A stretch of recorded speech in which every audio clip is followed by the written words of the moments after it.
एक कहानी ऐसी भी। आइए सुनते हैं ऐसी ही एक कहानी।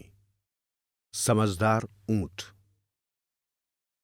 एक अरब तपते हुए रेगिस्तान में यात्रा कर रहा था। साथ में था उसका ऊंट और ऊंट पर लदा था ढेर सारा सामान। ऊंट और अरब दोनों ही पसीने से तरबतर थे। गर्मी से थक कर अरब ने फैसला किया कि अब वो कहीं आराम करेगा, इसलिए यात्रा बीच में ही रुक गई।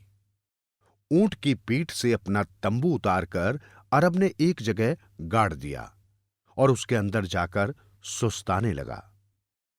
ऊंट भी छाया चाहता था, मगर अरब ने डपटकर उसे धूप में ही खड़े रहने का हुक्म सुना दिया। अरब ने तंबू में 2-3 घंटे तक आराम किया। जब सूरज थोड़ा सा ढल गया और उमस कम हो गई, तब अरब ने भोजन किया और ऊंट पर सवार होकर यात्रा के लिए चल पड़ा। ऊंट बेचारा मन मसोस कर रह गया। उसे गुस्सा तो बहुत आ रहा था अपने निर्दयी मालिक पर। रात हो गई, मौसम ठंडा होने लगा था। रेगिस्तान में दिन जितने गर्म होते हैं, रातें उतनी ही ठंडी होती हैं। आधी रात होते होते अरब के दांत ठंड से किटकिटाने लगे, तो उसने फिर ऊंट को रोका और उसकी पीठ से तंबू उतारकर रेत में ही लगाया तथा उसके अंदर घुसकर आराम करने का विचार किया। इस बार ऊंट पहले से ही तैयार था। उसने कहा, मालिक, मुझे भी ठंड लग रही है। तो अरब ने घूर कर उसकी ओर देखा और टेंट में घुस गया। ऊंट बार बार तंबू में सिर घुसेड़कर पूछता, मालिक, मैं भी अंदर आ जाऊं? अरब ने सोचा कि ऐसे तो ये बेहुदा ऊंट मुझे सोने ही नहीं देगा।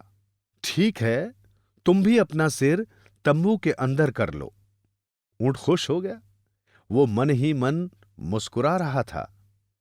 कुछ समय ही गुजरा था कि ऊंट ने फिर कहा, वाह मालिक, मजा आ गया।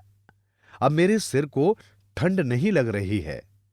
आप बुरा ना माने तो अपनी अगली टांगे भी तंबू के अंदर कर लूं। अरब ने सोचा कि इसमें भी बुराई क्या है। उसने अपने पैर सिकोड़ लिए और ऊंट ने गर्दन और अगली टांगे भी टेंट में कर ली। अरब की आंखें झपकी ही थी कि ऊंट जोर जोर से कराहने लगा। अरब ने पूछा, अब क्या हुआ? ऊंट बोला, ऐसे तो मैं बीमार हो जाऊंगा मालिक। आधा शरीर गर्म और आधा ठंडा हो रहा है। देख लीजिए, अगर मैं बीमार हो गया तो आपको भी यात्रा बीच में ही छोड़नी पड़ेगी। अरब बेचारा सोच में पड़ गया। फिर बोला, तो क्या करूं? करें क्या मालिक? मैं अपना बाकी शरीर भी अंदर कर लेता हूं। ऊंट बोला, नहीं नहीं, इस तंबू में दो की जगह नहीं है। हां, ये बात तो है मालिक। ऊंट बोला, ऐसा करिए, आप बाहर निकल जाइए, मैं अंदर लेट जाता हूं।